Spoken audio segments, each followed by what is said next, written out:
मनुष्य को परिणाम की चिंता किए बिना, लोभ लालच बिना एवं निस्वार्थ और निष्पक्ष होकर अपने कर्तव्यों का पालन करना चाहिए। जिस तरह प्रकाश की ज्योति अंधेरे में चमकती है, ठीक उसी प्रकार सत्य भी चमकता है। इसलिए हमेशा सत्य की राह पर चलना चाहिए। जिस मनुष्य के अंदर ज्ञान की कमी और ईश्वर में श्रद्धा नहीं होती, वो मनुष्य जीवन में कभी भी आनंद और सफलता को प्राप्त नहीं कर पाता। जब जब इस धरती पर पाप, अहंकार और अधर्म बढ़ेगा, तो उसका विनाश कर धर्म की पुनः स्थापना करने में अवश्य अवतार लेता रहूंगा। वह व्यक्ति जो अपनी मृत्यु के समय मुझे याद करते हुए अपना शरीर त्यागता है, वह मेरे धाम को प्राप्त होता है और इसमें कोई संशय नहीं। जन्म लेने वाले के लिए मृत्यु उतनी ही निश्चित है जितना कि मृत होने वाले के लिए जन्म लेना। इसलिए जो अपरिहार्य है उस पर शोक मत करो। वह जो वास्तविकता में मेरे उत्कृष्ट जन्म और गतिविधियों को समझता है, वह शरीर त्यागने के बाद पुनः जन्म नहीं लेता और मेरे धाम को प्राप्त होता है। जो होने वाला है वह होकर ही रहता है और जो नहीं होने वाला वह कभी नहीं होता। ऐसा निश्चय जिसकी बुद्धि में होता है, उसे चिंता कभी नहीं सताती है।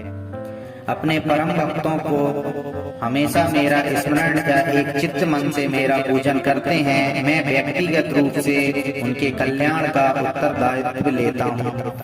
जो कोई भी व्यक्ति जिस किसी भी देवता की पूजा विश्वास के साथ करने की इच्छा रखता है, मैं उस व्यक्ति का विश्वास उसी देवता में दृढ़ कर देता हूँ। अच्छे कर्म करने के बावजूद भी लोग केवल आपकी बुराइयां ही याद रखेंगे। इसलिए लोग क्या कहते हैं इस पर ध्यान मत दो, तुम अपना कर्म करते रहो। मानव कल्याण ही भागवत गीता का प्रमुख उद्देश्य है। इसलिए मनुष्य को अपने कर्तव्यों का पालन करते समय मानव कल्याण को प्राथमिकता देना चाहिए। इतिहास कहता है कि कल सुख था, विज्ञान कहता है कल सुख होगा, लेकिन धर्म कहता है अगर मन सच्चा है और दिल अच्छा हो तो हर रोज सुख होगा।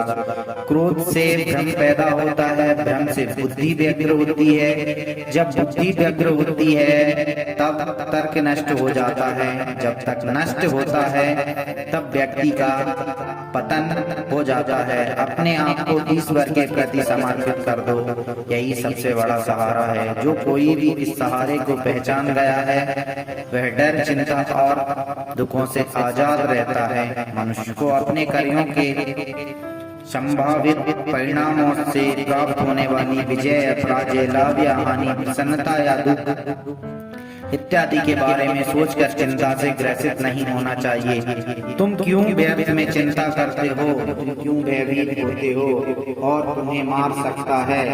आत्मा ना कभी जन्म लेती है और ना ही इसे कोई मार सकता है। ये जीवन का अंतिम सत्य है। जिसने मन को जीत लिया, उसने पहले ही परमात्मा को प्राप्त कर लिया है, क्योंकि उसने शांति प्राप्त कर ली है। ऐसे मनुष्य के लिए सुख दुख, सर्दी गर्मी और मान अपमान एक जैसे ही हैं। श्रेष्ठ पुरुष को सदैव अपने पद और गरिमा के अनुरूप कार्य करने चाहिए, क्योंकि श्रेष्ठ पुरुष जैसा व्यवहार करेंगे तो इन्हीं आदर्शों के अनुरूप सामान्य पुरुष भी वैसा ही व्यवहार करेंगे। जिसने मन को जीत लिया, उसने पहले ही परमात्मा को प्राप्त कर लिया है, क्योंकि उसने शांति प्राप्त कर ली है। ऐसे मनुष्य के लिए सुख दुख, सर्दी गर्मी और मन सम्मान एक से हैं। ना तो यह शरीर तुम्हारा है, ना ही तुम इस शरीर के मालिक हो।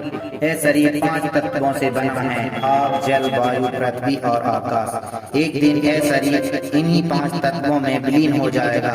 मनुष्य का मन इंद्रियों के चक्रव्यूह के कारण भ्रमित रहता है, जो वासना, लालच, आलस्य जैसी आदतों से ग्रसित हो जाता है। इसलिए मनुष्य का अपने मन एवं आत्मा पर पूर्ण नियंत्रण होना चाहिए। मनुष्य को अपने धर्म के अनुसार कर्म करना चाहिए, जैसे विद्यार्थी का धर्म विद्या प्राप्त करना, सैनिक का धर्म देश की रक्षा करना आदि। जिस मानव का जो कर्तव्य है उसे वह कर्तव्य पूर्ण करना चाहिए। मैं सभी प्राणियों को एक समान रूप से देखता हूँ। मेरे लिए ना कोई कम प्रिय है ना ही ज्यादा, लेकिन जो मनुष्य मेरी प्रेम पूर्वक आराधना करते हैं वो मेरे भीतर रहते हैं और मैं उनके जीवन में आता हूँ। तुम्हारा क्या गया जो तुम रोते हो, तुम क्या लाए थे जो तुमने खो दिया, तुमने क्या पैदा किया था जो नष्ट हो गया, तुमने जो लिया यहीं से लिया, जो दिया यहीं पर दिया, जो आज तुम्हारा है कल किसी और का होगा,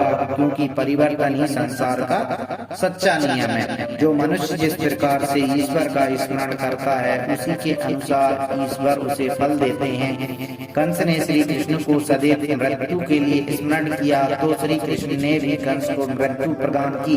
अतः परमात्मा को उसी रूप में स्मरण करना चाहिए जिस रूप में मानव उन्हें पाना चाहता है।